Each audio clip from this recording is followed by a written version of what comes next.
জুলাই হত্যাযজ্ঞের রায় ঘোষণাকে কেন্দ্র করে রাজধানীতে উপদেষ্টার বাসার সামনে ও বিভিন্ন জায়গায় ককটেল বিস্ফোরণ ঘটিয়েছে দুর্বৃত্তরা, দিয়েছে বাসে আগুন।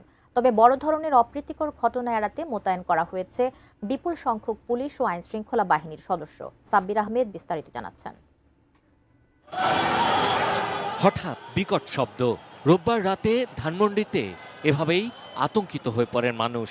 সিসিটিভি ফুটেজে দেখা যায় হেলমেট পরা দুই ব্যক্তি পরিবেশ ও বন উপদেষ্টা সৈয়দা রিজওয়ানা হাসানের বাসার সামনে ককটেল বিস্ফোরণ ঘটিয়ে পালিয়ে যায়। এ সময় উপদেষ্টা বাসাতেই ছিলেন। মাননীয় উপদেষ্টা সৈয়দা রিজওয়ানা হাসান ওনার বাসা থেকে কিছুটা দূরে গলির মুখে সেখানে মোটরসাইকেল যোগে দুইজন দুষ্কৃতিকারী দুটি ককটেল বিস্ফোরণ ঘটিয়ে তারা আবার মোটরসাইকেল যোগে সেখান থেকে পালিয়ে যায়।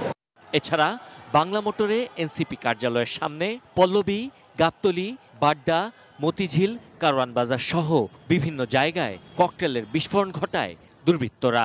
ঠিক এই জায়গাটায় আপনার ধাপ করে একটা আওয়াজ হয়েছে। ধোঁয়ার কারণে কারো চেহারা দেখতে পাইনি, কিন্তু আমরা একটা ফলো করছিলাম, ফলো করে দৌড় দিচ্ছি, কিন্তু ধরতে পারিনি আমরা। জুলাই হত্যাযজ্ঞের ঘটনায় আন্তর্জাতিক অপরাধ ট্রাইব্যুনালে প্রথম রায় ঘোষণা করা হবে। ট্রাইব্যুনাল লাগোয়া ঢাকা বিশ্ববিদ্যালয় থেকে সচিবালয়ে যাওয়া এবং আসার সড়কটিতে যান চলাচল বন্ধ করে দেয়া হয়েছে। মোতায়েন করা হয়েছে পুলিশ, বিজিবি ও র্যাব সদস্য।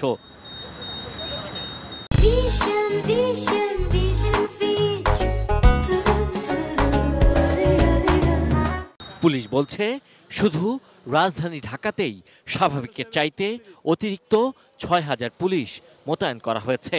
নাশকতাকারীদের কোনো বড় ধরনের জটলা বা মিছিল করার কোনো সুযোগ নেই। গুরুত্বপূর্ণ পয়েন্টগুলোতে আপনার চেকপোস্ট চলছে, আমরা প্রপারলি চেক করছি। তারপর দু একটা বিচ্ছিন্ন ঘটনা এটা ঘটছে, তো এটা আমরা কিছু সিসিটিভি ফুটেজ সংগ্রহ করেছি, তো এটা নিয়ে আমরা কাজ করছি। যারা এই কাজটা করছে তারা আইডেন্টিফাইড হবে এবং আইনের আওতায় তাদেরকে আমরা আনব।